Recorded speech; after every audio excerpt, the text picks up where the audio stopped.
see in the Old Testament right here, the beginning of God waging war with the nations and the kings of the nations. So this is the beginning of God waging war with the fallen ones and those that follow them, all the Gentiles. And then we go and we see in the New Testament that now we have someone coming forth, not waging war, but really speaking truths and reestablishing truths to the people. No one is coming to these fallen. They're coming to the people and saying, the kingdom of heaven is within you. All these things are within you. Do these things and you will align to God and you can free yourself from these constraints. But we see what happened with that. It's as if God needs to do these things to say, I tried this, it didn't work. I tried that, it didn't work. To say that I put action behind this concept of trying to right this wrong that has been done. And an extreme amount of time would transpire between these actions that God would do and during these actions that God would do. So much so that we get to a junction point where we are now, where God is moving. It seems, y'all, that God is moving at a high level. God is no longer looking to move and turn people on a group level. God is moving and he's turning people individually. But also, God is moving in a way where he's looking to turn these fallen ones as well. God is looking, it seems as if he's come to a perspective, a crescendo in this whole theatrical endeavor, where he says, everybody knows enough. I sent my son to turn the people. I myself have come and waged war with these fallen ones. They know more than everybody.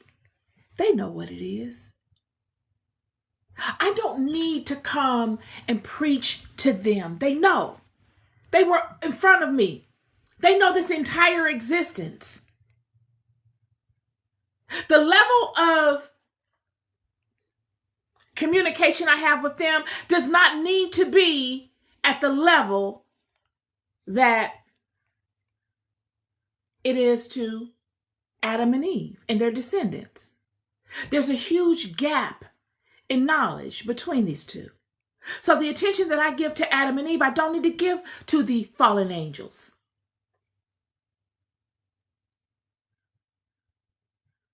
Yet God would, it seems like, in this age we're in, expect people to reach a certain level of intelligence of God. All the information is here for you to know. And for you to tap into that level of intelligence, to have a calling for it, and to be able to do exactly what God is speaking to these children before he sends them on this journey.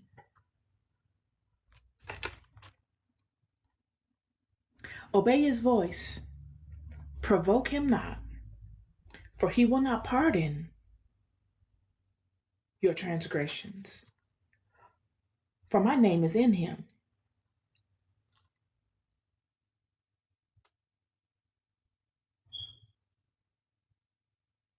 At this leg in the journey, this is where God is with it.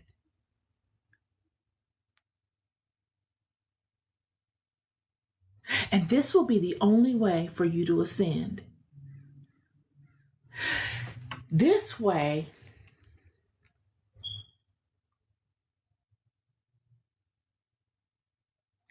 it's as if this fallen angel and the likes thereof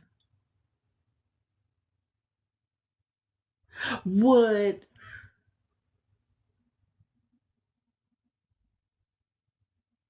come upon Adam and Eve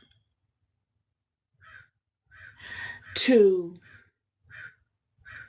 align to them in a way as a safe haven. Surely they wanted to be kings in the world.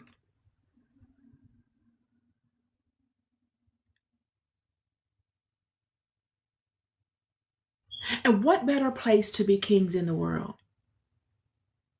than under God's beloved? The Apocrypha speaks to God saying that he loved Adam and Eve.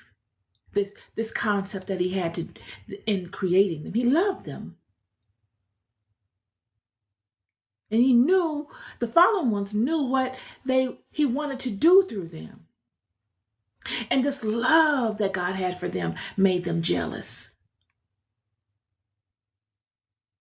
So what does he do? He comes and he establishes himself within this. He becomes a part of this. And in becoming a part of this, surely he's responsible for the turning of these people, of us. But he could bask in the luxuries of this without knowing what punishments would come from such a thing. And the punishments that came, he could not forecast out in experiencing. Come to find out, the punishments were more than the benefits. But then he has an ingenious concept after that. And he says, if I stay under them, I somewhat protect myself. In staying under them, I protect myself. So that God, surely he flooded the world and he saved one family, and it caused God a lot of pain. He said, I'll never do that again. He learned another aspect of his creator. He's learning as he goes.